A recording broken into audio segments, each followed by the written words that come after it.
where there is anger, there is danger.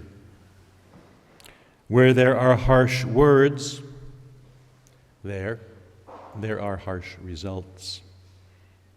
Where there are grudges, there is hatred. The gospel passage from Matthew's gospel comes from the Sermon on the Mount. It is the teaching where Jesus presents a new law for a new kingdom. And that law has a lot to do with how we love or how we do not love one another. We know that anger, harsh words, grudges cause hurt to others. But I wonder if we realize how much those very same things hurt us ourselves.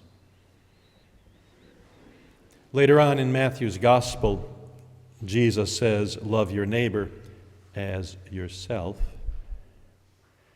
And just as anger, harsh words, and judgment are not expressions of gospel love for others, neither are they gospel expressions of love for ourselves.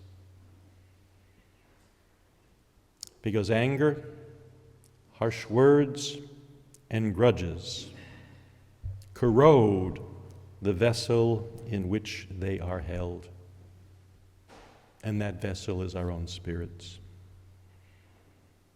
Anger held too long makes us angry people. Harsh words spoken too often make us negative men and women. Grudges clung to darken our perspective on everybody, on everything, including ourselves. The antidotes toward lack of love of self are the same as the antidotes toward lack of love for others. We ask God to change our anger against ourselves into peace of heart. The harsh words that we tell ourselves about ourselves into gentleness, and the grudges we hold against ourselves into forgiveness.